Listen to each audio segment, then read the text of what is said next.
రెండవ వచనం 57:2 మహోన్నతుడైన దేవునికి నా కార్యము సఫలము చేయు దేవునికి నేను మొరపెట్టుచున్నాను. చిన్న మాట ప్రార్థన చేసుకుందాం.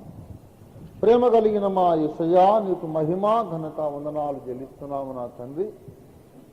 ఈ రాత్రి ఒక మధ్యాహ్న సమయములో ఈ ఆదివారము ఈ ఆరాధన కూటములోని ఈ యొక్క చివరి ఘట్టానికి మమ్మల్ని మీరు ఆశీర్వదింపబడిన ప్రజలుగా మీరు తీసుకొని వచ్చినందుకు నీకు వందనాలు చెల్లిస్తున్నాం. మా ప్రభువా, అత్యంత ఆశీర్వాదకరమైనటువంటి ప్రభురాత్రి భోజన సంస్కారములు పాలు పొందినట్లుగా మమ్మల్ని మీరు నడిపించినందుకై నీకు వందనాలు తండ్రి. ముందుగా నీ కుమారుడి ద్వారా హెచ్చరికలు ఇచ్చి మమ్మల్ని సిద్ధపరచి నీ రక్తము చేత మమ్మల్ని కడిగి పవిత్రపరచి సంసిద్ధులుగా సన్నద్ధులుగా నీ దీవెనకు వారసులుగా నీ రక్తమాంసముల్లో పాలివారము కావడానికి ఇచ్చిన భాగ్యము కొరకు నీకు వందనాలు తండ్రి. నీ శరీరము తిన్నాము, మీ రక్తమును త్రాగాము, నీకు మా యొక్క బీద కానుకలు అర్పణ చేసుకున్నాము. అయ్యా, మా అర్పణములు మీరు అంగీకరించమని వేడుకుంటున్నాం. ప్రతి బిడ్డను కూడా దీవించి పంపండి ప్రభువా. తిరిగి మా ఇళ్లకు వెళ్ళక ముందు ఒకసారి నీ మాటల చేత మమ్మల్ని వెలిగించి మండుచున్న విశ్వాసులుగా పంపించమని యేసునామమున వేడుచున్నాం తండ్రి. ప్రభునందు ప్రియులారా, పరిశుద్ధ బైబిలు గ్రంథములో దేవునికి అనేకమైన బిరుదములున్నవి. పరిశుద్ధ బైబిలు గ్రంథములో దేవునికి అనేకమైన బిరుదములున్నవి. ఆ బిరుదులలో కొన్ని మీకు జ్ఞాపకం ఉంటే చెప్పగలరా? నేను చెప్తాను, మీరు చెప్పలేరని కాదు, నేను కొన్ని జ్ఞాపకం చేస్తాను. దేవుడు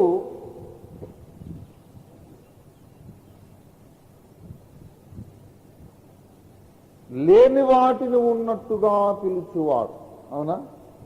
మృతులను సజీవులుగా చేయువాడు, తర్వాత భక్తిహీనులను నీతిమంతులుగా తీర్చువాడు కదా, పరిశుద్ధపరచువాడు, స్వస్థపరచువాడు, నమ్ముకోదగిన సహాయకుడు, పోషించువాడు, ఆపత్కాలమందు ఆయన కాపాడువాడు. దేవునికి ఉన్నటువంటి ఉద్యోగముడు ఏమండి? ఉద్యోగం అంటే జీవనోపాధి కొరకు చేసేదే ఉద్యోగం కాదు.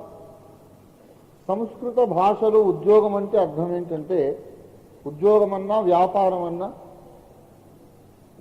సహజ ప్రవృత్తిని అనుసరించి చేసే కార్యకలాపములను ఉద్యోగము అని లేక వ్యాపారం అని అందురు.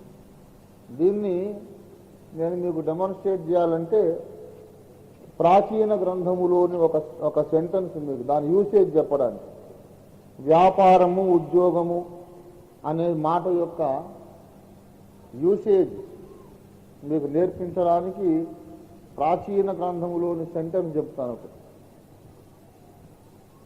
బ్రహ్మ విష్ణు మహేశ్వరులకు వారి వారి వ్యాపారములకు అనుగుణముగా భార్యలను వేదాంతులు సృష్టించి వారికి ఇచ్చిరి అని రాశాడు.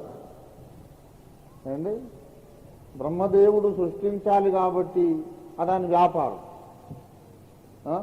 విష్ణువు పరిపాలించాలి అదాని వ్యాపారం, శివుడు లయము చేయాలి, నాశనం చేయాలి అదాని వ్యాపారం. సృష్టించేవాడికి జ్ఞానం కావాలి కనుక సరస్వతి చదువుల తల్లి ఆయనకు భార్య. పరిపాలించేవాడికి డబ్బు కావాలి కనుక లక్ష్మీదేవి ఆయనకు భార్య. రాజుకు డబ్బు కావద్దు. నాశనం చేసేవాడికి శక్తి కావాలి కాబట్టి ఆయనకు శక్తి స్వరూపిణి భార్య. ఇలా వారి వ్యాపారములకు అనుగుణముగా వారికి భార్యలను ఇచ్చిరి అని ప్రాచీన గ్రంథాలు రాయబడి. అంటే వ్యాపారం అనే మాట కూడా, అంటే సృష్టించుట ఒక వ్యాపారము, లయము చేయుట ఒక వ్యాపారము కదా. అలాగే పరిపాలించుట ఒక వ్యాపారం అనగానే బిజినెసే కాదు, అంటే లాభము కొరకు చేసే బిజినెసే కాదు, సహజ ప్రవృత్తిని అనుసరించి చేసే కార్యకలాపములను కూడా ఉద్యోగమని లేక వ్యాపారం అని పిలవవచ్చును. అంటే భాష నేర్పిస్తున్నా. ఇప్పుడు భాష సరిగ్గా తెలియకపోతే మీరు ఆఖరి దాకా ఇది ఆలోచిస్తుంటారు, ఉద్యోగం అన్నాడు ఏంటండి, దేవుని ఉద్యోగం ఏంటి, దేవుడికి కూడా నిరుద్యోగ సమస్య ఉందా అనే ప్రాబ్లంలో మీరు ఉండిపోతారు. దేవుని ఉద్యోగము, దేవుని వ్యాపారమును తెలియజేసే విషయాలు ఎన్నో బైబిల్లో రాయబడి ఉన్నాయి. దేవుని వ్యాపారం ఏమిటనగా, ఇప్పుడు చెప్పండి, లేని వాటిని ఉన్నట్టుగా పిలుచుట దేవుని వ్యాపారం. మృతులను సజీవులుగా చేయుట దేవుని వ్యాపారం. భక్తిహీనుని నీతిమంతులుగా తీర్చుట దేవుని వ్యాపారం. ఇంకా స్వస్థపరచుట, రక్షించుట, విమోచించుట, ఆపత్కాలమందు సహాయము చేయుట దేవుని యొక్క వ్యాపారం. ఇలాగ దేవునికున్న అనేక వ్యాపారముల్లో ఒకటి ఏంటంటే భక్తుల కార్యమును సఫలము చేయుట. ఇది కూడా ఒక వ్యాపారము. భక్తుల కార్యమును సఫలము చేయుట. భక్తుల కార్యము సఫలము చేయు దేవుడు. నేను దేవునికి మొరపెట్టుచున్నాను. ఎటువంటి దేవునికి మొరపెడుతున్నాడంట ఆయన? ఏమండి, ఎటువంటి దేవునికి మొరపెడుతున్నాడు? నా కార్యము సఫలము చేయు దేవునికి నేను మొరపెట్టుచున్నాను. ప్రభునందు ప్రియులారా, ప్రసంగం సగం అయిపోయినట్టే లెక్క. నా కార్యము అని దావీదు భక్తుడు అంటున్నాడు. దావీదు భక్తునికి ఒక కార్యం ఉన్నది. నీకు నాకు మనలో ప్రతి ఒక్కొక్కరికి ఒక కార్యం ఏదో ఉన్నది. నీవు తలపెట్టిన కార్యము, నీవు చేయనుద్దేశించిన కార్యము ఏదైనా సరే దానిని సఫలము చేసే దేవుడు యేసయ్య. ఆయనకు అప్పగించకపోతే, ఆయన కృప మనం పొందకపోతే మనం మన కార్యాలను నెరవేర్చుకోలేము. నీ కార్యం విఫలమైపోతుంది. యేసునాథునికి నిన్ను నీవు అప్పగించుకున్నట్లయితే, ఆయన మీద ఆధారపడినట్లయితే నీ కార్యము సఫలమవుతుంది. లేకపోతే విఫలమైపోతుంది. దేవుని బిడ్డలారా, కార్యము సఫలము చేయు దేవుని భక్తులమైన మనం మన కార్యాలను సఫలము చేసుకోవాలంటే ఏం చెయ్యాలి? ఈ ప్రశ్న మళ్ళీ ఇంకొక యాంగిల్లో వేస్తాను. మన దేవుడు కార్యములను సఫలము చేసే దేవుడైనప్పుడు ఎందుకు మన కార్యాలు విఫలమైపోతున్నాయి? మన కార్యములు సఫలము చేయుట యేసయ్య యొక్క ప్రధాన వ్యాపారం అయితే మన కార్యాలు ఎందుకు మరి విఫలమైపోతున్నాయి? ఏది చేసినా కలిసి రావడం లేదండి. ఎన్నో చేయాలనుకుంటున్నాను, కుదరడం లేదండి. ఎటుపోయినా ఎదురు దెబ్బలు తగులుతున్నాయండి, ముందుకు వెళ్ళలేకపోతున్నాం అని చాలా మంది చెబుతూ ఉన్నారు. భక్తుల కార్యము విఫలము కావడానికి కారణమేంటి? విఫలం కాకూడదే. మన దేవుడు విఫలం చేసే దేవుడా, సఫలం చేసే దేవుడా? సఫలము చేసే దేవుడు. మరి ఎందుకు విఫలమైపోతున్నాము? దేవుని బిడ్డలారా, కార్యమును సఫలము చేసుకునే భక్తులకు కొన్ని లక్షణాలు ఉంటాయి. కార్యసాధకుల లక్షణములు అని మనం ఈ దినాన ఈ ప్రసంగానికి పేరు పెట్టుకోవచ్చు. కార్యసాధకుల లక్షణములు, అది ఈనాటి ప్రసంగానికి పేరు, ఈనాటి సందేశానికి పేరు. కార్యమును సఫలము చేసుకొను భక్తుల లక్షణాలు. దేవుని బిడ్డలారా, ప్రప్రథమముగా, ఓం ప్రథమముగా అంటారు చూడండి, అలా ప్రప్రథమముగా మన కార్యము సఫలము చేయాలి అనంటే, మన కార్యాన్ని మనం సఫలం చేసుకోవాలి అంటే మన జీవితములో, మన దినచర్యలో, మన హృదయములో దేవుని వాక్యానికి అగ్రస్థానం ఇవ్వాలి. You should give the first place to the word of God in your life and in your heart, in your day to day activity. Give the first and foremost topmost place to the word of God.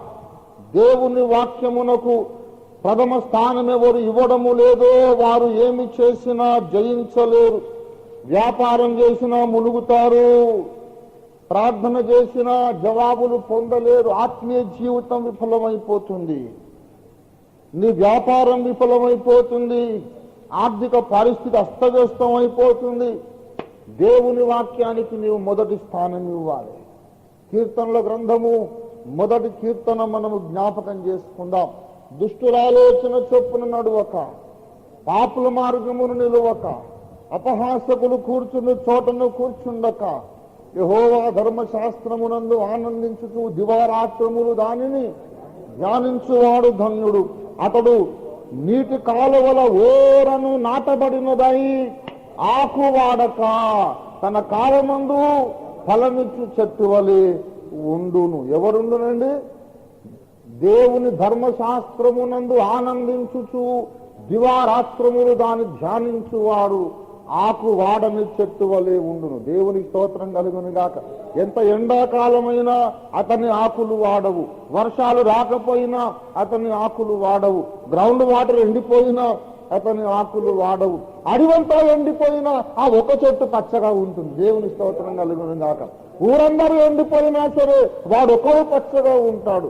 కారణం ఏమిటంటే దేవుని వాక్యం అనే నది యొక్క ఓరను వాడు నాటబడిన వాడై ఉన్నాడు. దేవుని స్తోత్రం కలుగును గాక. నీటి కాలువల ఓర, నీటి కాలువ అంటే వాక్యం అనే ఉదకపు నది మనకు కావాలి. దేవుని స్తోత్రం కలుగును గాక. దేవుని వాక్యం మనల్ని బ్రతికించే శక్తి అయి ఉన్నది. ఈ విషయాన్ని వివరించలేను సమయాభావమును బట్టి. దాని ప్రియులారా మనం కొంత సమయం మాత్రము ధ్యానం చేసి ముగిద్దాం. దేవుని ధర్మశాస్త్రమును ధ్యానించువాడు ఆకు వాడని చెట్టు వలె వాడు ఉంటాడని లేఖనము సెలవిస్తుంది. తుదకు ఆ 3వ వచనం చివరంటాడు, అతడు ఏమేమి చేయునో అదంతయు సఫలమగును. దేవునికి స్తోత్రం కలుగునుగా. హల్లెలూయా, హల్లెలూయా. అతడు చేయున్నది అంతయు సఫలమగునా, కొంత సఫలమగునా? అతడు ఏమి చేసినా, వ్యాపారం చేసినా, ఉద్యోగం చేసినా, అతడు ఏమి చేసినా సరే అతడు చేపట్టింది ఎప్పుడు కూడా విఫలము కాదు. పట్టిందల్లా బంగారం అయిపోతుందంటారే, మట్టి పట్టుకున్నా బంగారం అయిపోతుంది. దేవుని స్తోత్రం కలుగునుగా. దేవుని వాక్యమనే బంగారముని హృదయంలో నింపుకుంటే నువ్వు ఏది ముట్టుకున్నా అది బంగారం అయిపోతుంది. దేవుని స్తోత్రం కలుగునుగా. హల్లెలూయా, హల్లెలూయా. దేవుని బిడ్డలారా, కార్యము సఫలము కావాలి అంటే వాక్యమునకు మనము ప్రధానమైన స్థానము మన జీవితంలో ఇవ్వాలి. ఇది మొట్టమొదటి విషయం.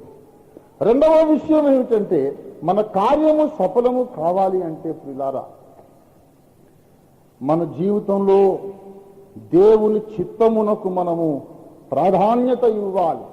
దేవుని చిత్తం అవునో కాదో మనము కనుక్కోకపోతే మనము చేయుచున్న కార్యములన్నీ కూడా మనము సాధించలేము. మనం పూనుకున్న కార్యములను మనము సాధించలేము.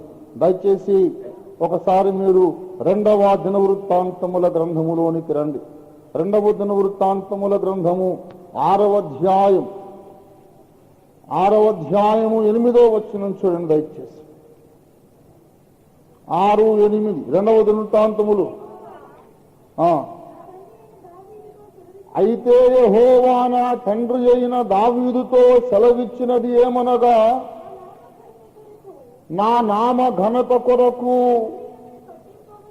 మందిరమును కట్టించవలెనని నీ ఉద్దేశించిన ఉద్దేశము మంచిదే గాని నీవు ఆ మందిరమును 17వ వచనం చదువమ్మా. ఇశ్రాయేలీయులైన 7వ వచనం చదువు. 7వ వచనం చదువు.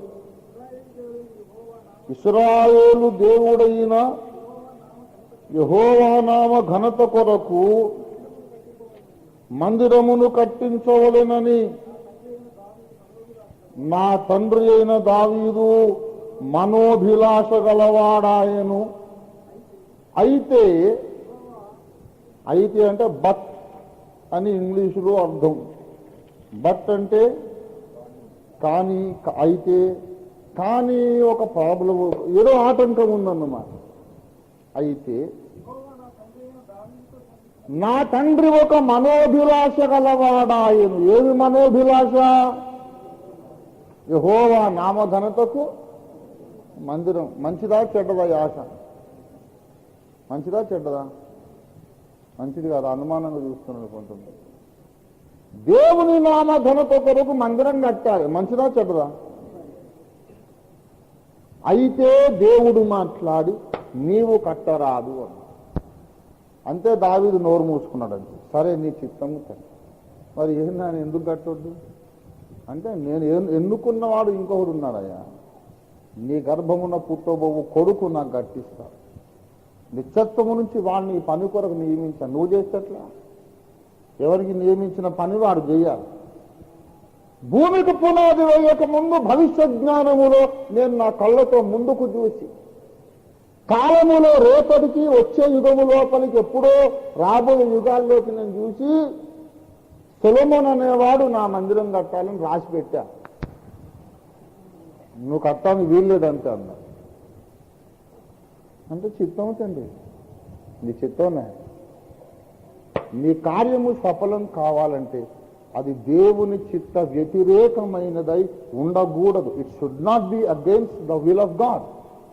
నువ్వు దేవుని చిత్తానికి వ్యతిరేకంగా పూనుకొని గట్టిగా ప్రార్థన చేసి, ఉపవాసం ఉండి ప్రార్థన చేసి, మందికి అందరూ చెప్పి ప్రార్థన చేయించి, నువ్వు ఎంత తలకిందులు కాళ్ళ మీదులు శిరశాసనం వేసినా నీ పప్పులేం ఉడకవు. అరే నా చిత్తం అనేది ముందు చూడరా అంటాడా? దేవుని స్తోత్రం కలుగును కాదు. నువ్వు ప్రార్థన చేస్తే నా చిత్తం మార్చుకుంటానా? నా చిత్త ప్రకారం నువ్వు నడువు అంటాడా? దేవుని స్తోత్రం కలుగును కాదు. నువ్వు చేసేది కనుక ఫలించాలి, జయించాలంటే అది దేవుని చిత్తమైనదా కాదా అని ముందు నువ్వు నిర్ధారణ చేసుకొని అప్పుడు పూనుకోవాలి. దేవుని స్తోత్రం కలుగునుగా. హల్లెలూయా. అంటే మొట్టమొదటి ఏం చేయాలి? మన జీవితములో దేవుని వాక్యానికి ప్రథమ స్థానం, అగ్రస్థానం మనం ఇవ్వాలి. రెండవదిగా మన కార్యము దేవుని చిత్త ప్రకారమైనదై ఉండున్నట్లు మనం జాగ్రత్త వహించాలి. Whether God wants you to do it or not, whether it is the will of God or not, you must know. ఒక మాట చెప్తున్నా, దేవుని చిత్త ప్రకారమైన కార్యమైతే దాన్ని సైతాన్ ఎంత ప్రయత్నించినా ఎదుర్కోలేడు, దాన్ని వాడు ఆటంకపరచలేడు, భంగపరచలేడు. ఒకవేళ దేవుని చిత్త వ్యతిరేకమైన కార్యం నువ్వు కోనుకుంటే నువ్వు నీ తాత జేజమ్మలు దిగొచ్చినా సరే జరగదు. దేవుని చిత్తం కాకపోతే ఎవడేం చేయలేడు. నువ్వెంత వీరాధి వీరుడు అయినా ఓ చీపురు పుల్ల తీసి అక్కడ పెట్టలేవు.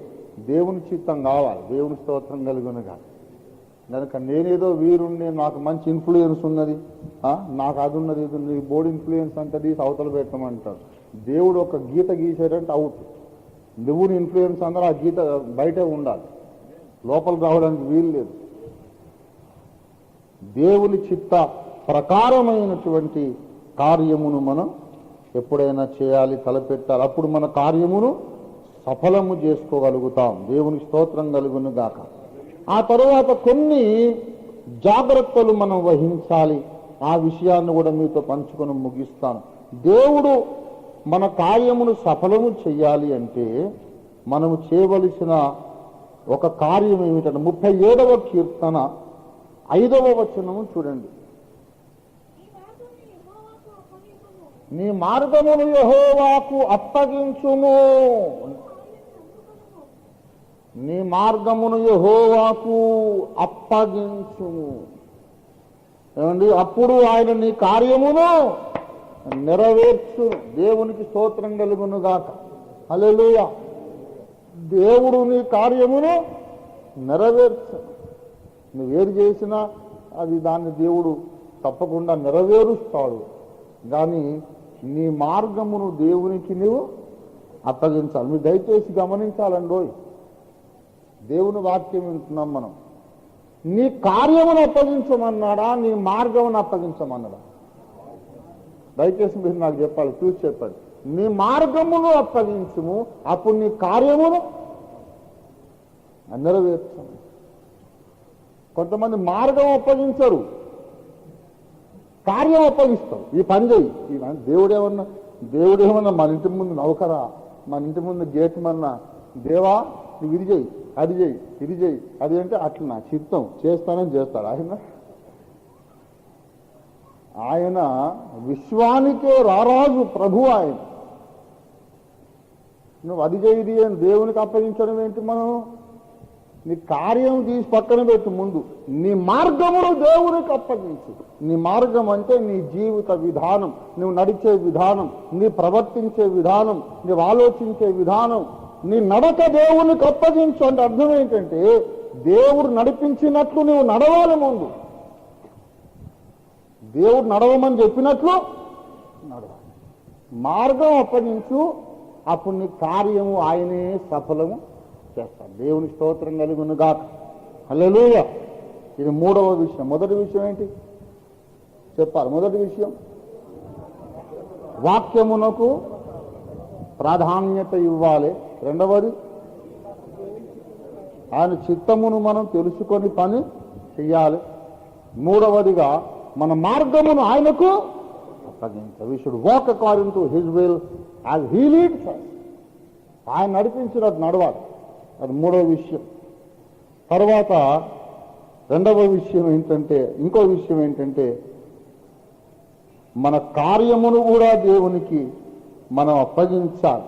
మనం ప్రార్థన చేసి దేవునికి మనం మన భారమును ఆయనకు అప్పగించాలి. దేవునికి స్తోత్రం కలుగును గాక. ఇక ఇక్కడికి వచ్చిన తర్వాత మన పనులు కూడా ఆయనకు అప్పగించాలి అని ఎక్కడ రాయబడి ఉందయ్యా అంటే ఇట్లా రాయబడి ఉంది. ఎన్ని చోట్ల రాయబడి ఉందంటే మొదటి పేతురు పత్రిక 5వ అధ్యాయము 7వ వచనం చూడండి దయచేసి. ఆయన మిమ్మల్ని గూర్చి చింతించుచున్నాడు కనుక మీ చింత యావత్ ఆయన మీద వెయ్యండి. దేవునికి స్తోత్రం కలుగును గాక. ఆయనే మీ భారములను, మీ కార్యములను ఆయన జరిగిస్తాడు. నీ చింత నీకేమున్నా సరే, అదే ఇది పని తలపెట్టాను, ఈ పని నేను జరిగించగలనో లేదో, ఈ పని నేను సక్రమముగా చేసి ముగించగలనో లేదో అని నీకు ఏమాత్రము చింత ఉన్నా ఆయన మన కార్యాలన్నీ ఆయనకు మనం అప్పగించేసి చెయ్యాలి. ఇది మొట్టమొదటి విషయం. ఆయనకు మన కార్యాల భారం అంతా కూడా మనం అప్పగించేసేయాలి. ఇది ఇంకొక విషయం. ఇక్కడ 5వ వచనం చూడండి, 37వ కీర్తన 5వ వచనము చూడండి దయచేసి. నీ మార్గమును యెహోవాకు అప్పగించుము, నీవు ఆయనను నమ్ముకొనుము, ఆయన నీ కార్యమును నెరవేర్చును. ఆయన నమ్ముకొనుము అంటే ఆయనే నా కార్యమును చేస్తాడు అని నమ్ముకోవాలి. ఆయనకు మనము అప్పగించి, ప్రభువా ఇదిగో నా భారం ఇది, నేను ఈ పని చేయాలనుకున్నా, నీవే నాకు సహాయం చేయమని మనము ప్రార్థనాపూర్వకంగా మన కార్యమును గూర్చి ఆయనకు మనం తెలియజెప్పాలి. కృతజ్ఞతాపూర్వకముగా మీ విన్నపములను ఆయనకు మనం తెలియజేయాలి. ఫిలిప్పీ పత్రిక 4వ అధ్యాయములో ఆ మాట అంటాడు. దేని గూర్చి 4:6 చూడండి దయచేసి. దేనిని గూర్చి కూడా మీరు చింతపడవద్దు గాని ప్రతి విషయంలోనూ ప్రార్థన విజ్ఞాపనముల చేత కృతజ్ఞతాపూర్వకముగా మీ విన్నపములను దేవునికి అప్పగించాలి, దేవునికి తెలియజేయాలి. ప్రభువా నాకిదిగో ఈ పని చేపట్టి, చిన్న విషయమే కావచ్చు, ప్రభువా నేను ఇల్లు కట్టాలనుకుంటున్నాను, మందిరం కట్టాలనుకుంటున్నాను, వ్యాపారం చేయాలనుకుంటున్నాను, లేకపోతే ఫలానా కార్యం ఏదో నేను చేయాలనుకుంటున్నాను, నూతన కార్యం ప్రారంభించాలనుకుంటున్నాను, దేవునికి మన విన్నపములు తెలియజేసిన తర్వాత ఆయన మీద విశ్వాసం ఉంచాలి. నువ్వు యెహోవాను ఏం చేయాలి? నమ్ముకోవాలి. ముందు నేనేం చెప్పాను? వాక్యము, తర్వాత దేవుని చిత్తము, తర్వాత మూడవది మన మార్గమును అప్పగించుట, తర్వాత మన కార్యాన్ని ఆయనకి ఎట్లా అప్పగిస్తాము? మన చింత ఆయన మీద వేయుట వలన, మన భారం ఆయన మీద మోపుట వలన కదా, మన విన్నపములు ఆయనకు తెలియజేయుట వలన మన కార్యభారాన్ని కూడా అప్పగించేస్తాం. ముందు మార్గం అప్పగించండి, తర్వాత కార్యాన్ని కూడా అప్పగించాలి. దేవునికి స్తోత్రం కలుగునుగాక. ఆ తరువాత ఇంకో విషయం అండో, విశ్వాసముంచుడి, దేవుణ్ణి నమ్ముకొనుడి. యెహోవాను నమ్ముకొనుము, ఆయనే నీ మార్గములను నీ కార్యమును సఫలము చెయ్యును. ఆయన నమ్ముకొనుము, ఆయన నీ కార్యమును నెరవేర్చునన్నారు. ఆరవ విషయం ఏంటంటే, నీవు కోరుకున్న కార్యము నీవు అనుకున్నంత తొందరగా జరగకపోవచ్చు. దేవుడు తన చిత్త ప్రకారమైన కార్యమును తప్పక నెరవేరుస్తాడు, కానీ నీవనుకున్న టైంలో కాదు, ఆయన అనుకున్న టైంలో నెరవేరుస్తాడు. దేవుని స్తోత్రం కలుగును కాదు. కాబట్టి కనిపెట్టుట అనేది ఒకటి ఉంది. కనిపెట్టుకోవాలి. దేవుడు నీ కార్యమును తప్పకుండా నెరవేరుస్తాడు, కానీ దేవుని సమయం వచ్చేదాకా నువ్వు ఓపికగా కనిపెట్టాలి. దేవునికి స్తోత్రం కలుగును గాక. పలుమార్లు ఈ విషయం బైబిల్లో చెప్పబడింది. 37వ కీర్తన దయచేసి చూడండి. 37వ కీర్తన 34వ వచనం చూడండి. యెహోవా కోసము కనిపెట్టుకొని ఉండుము, ఆయన మార్గమును అనుసరించుము, ఆయన నిన్ను హెచ్చించు. యెహోవా కోసం నువ్వేం చేయాలి? కనిపెట్టుకొని ఉండాలి. దేవుని బిడ్డలారా, దేవుని కోసము కనిపెట్టుకోలేని వాడు దేవుని కార్యాలను చూడలేడు. నువ్వు ఎదురు చూడాలి. అప్పగించగానే స్విచ్ అయ్యగానే ఫ్యాన్ తిరిగినట్టు అట్లా ఉండదు. దేవుని యొక్క జవాబు స్విచ్ చేసాము, వెంటనే తిరగాలి ఫ్యాన్. కొంచెం సేపు లేట్ అయిందనుకో, దానికి ఏదో అయినట్టు, రోగం వచ్చినట్టు, రిపేరింగ్ చెయ్యాలి, మెకానిక్ రావాలి. స్విచ్ చేశానండి, 2 నిమిషాలు అయింది, ఇంకా ఫ్యాన్ తిరగడం లేదు. 2 నిమిషాలు, అరే 2 అంటే 120 సెకండ్లు. 1 సెకండ్ తిరగకపోతేనే మనం ఏమనుకుంటాము? Something is wrong with the fan, ఏదో చెడిపోయి. కానీ దేవుని యొక్క చర్యలు అలాగుండి జరగవు. స్విచ్ నీ చేతిలో పెట్టాడు, కానీ ఇంకో మెయిన్ స్విచ్ ఆయన చేతుల్ని పెట్టుకున్నాడు. దేవుని స్తోత్రం కలిగింది. హల్లెలూయా, హల్లెలూయా.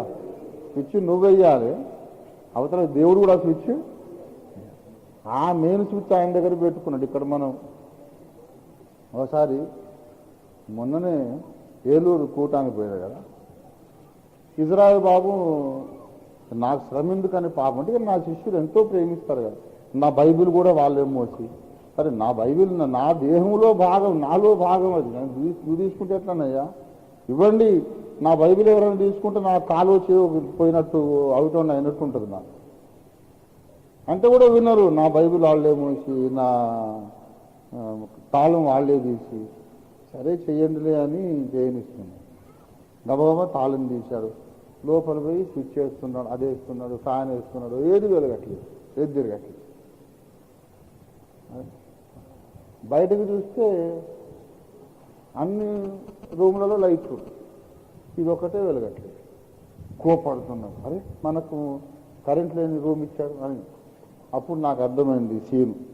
ఆ తాళం ఇవ్వ అని చెప్పేసి దానికి స్పెషల్ సాకెట్ ఉంటుంది అక్కడ ఒకటి. దీని తాళం తీస్తాం కదా, తాళానికి ఒక ప్లాస్టిక్ ఇది ఒకటి ఉంటుంది అనమాట, ఇట్లా బిళ్ళలాగా. ఆ బిళ్ళను గోడకున్న సాకెట్లో పెట్టాలి. పెడితే మెయిన్ ఆన్ అవుతుంది అనమాట. అయితే పాపం బాబుకి తెలియక ఆన్ చేసి చేతిలో పట్టుకొని అన్నీ వేస్తున్నాడు. అరే దీని సిస్టమ్ ఇట్లుందని నాకు తెలియదు. శివయ్య కీ ఇక్కడ ఇవ్వు అని దాని లోపల పెట్టాను. పెడితే అప్పుడు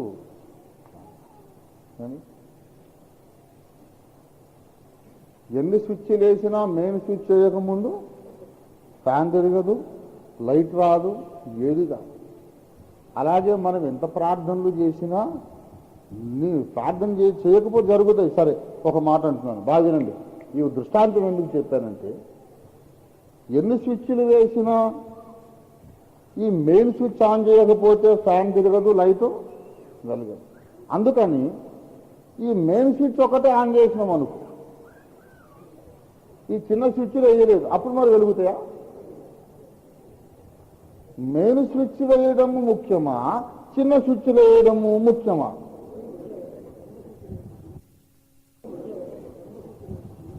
అట్లాగే దేవుని స్విచ్ ముఖ్యమే, మన చేతుల స్విచ్ కూడా ముఖ్యమే. మన చేతులు ఉన్న స్విచ్ పేరే ప్రార్థన. దేవుని స్తోత్రం కలుగునుగా. కొన్నిసార్లు దేవుడు మెయిన్ ఆన్ చేసి కూర్చున్నా కూడా పంకాలు తిరగవు, లైట్లు వెలగవు. దేవుడు అంటారు, నువ్వు స్విచ్ చేసుకోలేదురా, స్విచ్ చేసుకో సరిగా అంటాడు. దేవుని స్తోత్రం కలుగునుగా. హల్లెలూయా. దేవుని బిడ్డలారా, మనం ఎంత స్విచ్ వేసినా దేవుడు మెయిన్ స్విచ్ వేయాలి. దేవుడు మెయిన్ స్విచ్ వేసినా మనం కూడా స్విచ్లో వేయాలి. ఈ రెండు కూడా ముఖ్యం. దేవుని చిత్తము, భక్తుని ప్రార్థన రెండు కలిసి జరిగినప్పుడు అద్భుతమైన కార్యాలు భూమి మీద తప్పక జరుగుతాయి. దేవుని స్తోత్రం కలుగునుగా. హల్లెలూయా. కానీ ఒక్కోసారి మనం కింద స్విచ్ చేసిన తర్వాత ఆ పై స్విచ్ చేయడానికి దేవుడు కొంచెము లేట్ చేస్తాడు. खुदा के घर में देर है मगर अंधेर नहीं है అని ఒక సామెత, మన హైదరాబాదీ సామెత. खुदा के घर में देर है लेकिन अंधेर नहीं है. దేర్ అంటే ఆలస్యం, అంధేర్ అంటే చీకటి. దేవుడు ఆలస్యం చేస్తాడు కానీ మొత్తం చీకటి తప్పకుండా ఆలస్యంగానైనా దేవుని కార్యము తప్పక జరుగుతుంది. కనుక మనం ఏం చేయాలి? కనిపెట్టుట చాలా ముఖ్యము. ఏడవదిగా సంతోషించుట. దేవుని యందు మనము సంతోషించుట చాలా చాలా చాలా చాలా ముఖ్యం. దేవుని యందు నీవు సంతోషించుము, అప్పుడు ఆయన నీ కార్యము నెరవేర్చునని లేఖనం సెలవిస్తున్నది. 4వ వచనం, 37వ కీర్తన 4వ వచనం చూడండి. యెహోవాను బట్టి సంతోషించుము, ఆయన నీ హృదయవాంఛలను నెరవేర్చును. దేవునికి స్తుతి కలుగునుగాక. హల్లెలూయా, హల్లెలూయా. అందరూ నాతో పాటు వర్ణించండి. యెహోవాను బట్టి సంతోషించుము, ఆయన నీ హృదయవాంఛలను నెరవేర్చును. దేవునికి స్తోత్రం కలుగునుగాక. హల్లెలూయా. యెహోవాను బట్టి సంతోషించమంటే అర్థం ఏంటంటే, సంతోషించడానికి ఆయన ఉన్నాడు అనే ఒక విషయం తప్ప ఇంకా ఏ విషయము నీకు దొరకకపోవచ్చు. ఇన్ని డబ్బుల మూట ఉంటే చూసి సంతోషిస్తాం. ఇంకేదన్నా నీకు ఈ లోకంలో ఆస్తిపాస్తులు, మంచి పేరు ప్రతిష్టలు, జనమందరూ కూడా నిన్ను పొగడతలు, ఈ లోకములు అనుకూలమైన పరిస్థితులు, ఇవన్నీ జరిగినప్పుడు మనము సంతోషించే కారణాలు. కానీ ఒకానొక పరిస్థితి వస్తుంది, సంతోషించడానికి ఏ కారణం ఉండదు. ఏం కారణం ఉండదు. అనుకున్న పని ఒక్కరు జరగలేదు, అన్ని వైపుల సమస్యలే ఉన్నాయి, డబ్బులు లేవు, ఊర్లో మంచి పేరు లేదు, అందరూ విమర్శిస్తున్నారు, లోకమంతా పెను తుఫానుమయంగా కనబడుతోంది మనకు. అలాంటి పరిస్థితుల్లో ఇంకే కారణము లేకున్నా, యేసయ్యా నీవు నాకున్నావు గనక, నీవు నాకు దొరికావు గనక, నీవు నాలో ఉన్నావు, నేను నీలో ఉన్నాను గనక నిన్ను బట్టి నేను ఆనందిస్తున్నాను, I'm happy because of you Lord, I rejoice in you my Lord, నేను నీ యందు ఆనందిస్తున్నాను అని నీవు సంబరపడి గంతులు వేస్తే ఒక్కసారి అటు పక్కకు చూడు, నీ కార్యాలన్నీ టపటప జరిగిపోతూనే ఉంటాయి. దేవుని స్తోత్రం కలిగినగా. హల్లెలూయా. దేవుని యందు మనం ఆనందించాలి, అప్పుడు నీ హృదయ వాంఛలైన నెరవేరుతాయి. దేవుని స్తోత్రం కలుగునుగా. అయితే ఇది ఆకరణ చెప్పుకునే పాయింట్. ముందు మన హృదయంలో వాక్యం ఉండాలి, మనం చేసే పని దేవుని చిత్తమై ఉండాలి. ఆ తర్వాత మన మార్గాలు ఆయనకు అప్పగించాలి, ప్రార్థన చేసి మన పని కూడా ఆయనకు అప్పగించాలి. ఆ తరువాత విశ్వాసం ఉంచాలి. ఆ తరువాత ఓపికగా దేవుని టైం వచ్చేదాకా ఎదురు చూడాలి. ఈ మధ్యకాలం కొంచెం ఆలస్యమైన సనగకుండా దేవుని యందు ఆనందిస్తూ సంతోషిస్తూ గంతులు వేస్తూ ఉండండి. పని ఎందుకు జరగదో చూద్దాం, తప్పకుండా జరుగుతుంది. దేవుని స్తోత్రం కలిగదు కాదు. యెహోవా మన హృదయ వాంఛలు నెరవేర్చి తీరును. దేవుని స్తోత్రం కలుగును గాక. సాతానుకు అపజయం, దేవుని సంఘానికి ఘన విజయం తప్పకుండా వస్తుంది. దేవుడి మాటలు దీవించును గాక. ప్రార్థన చేసుకుందాం. తరలి వంచండి.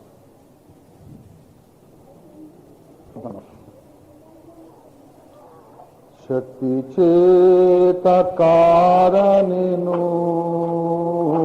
బలముతో నిరికారణను, శక్తి చేత కారణను బలముతో నిరికారణను, నా ఆత్మ ద్వారా దీని చేతున్నను యెహోవా సేనవిచ్చెను, నా ఆత్మ ద్వారా.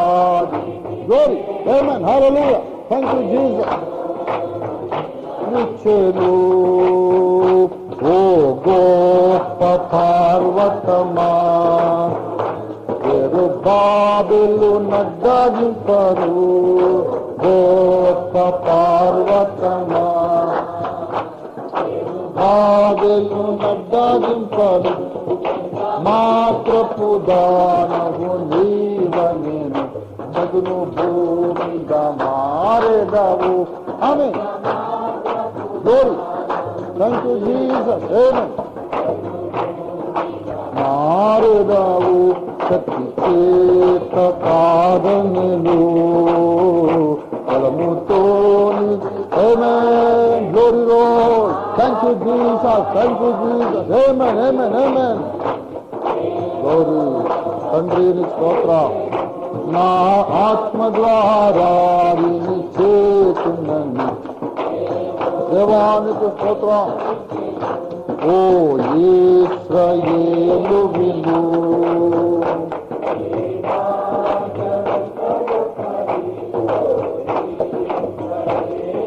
Thank you lord Jesus. ఓ పోలిన వారెవరు,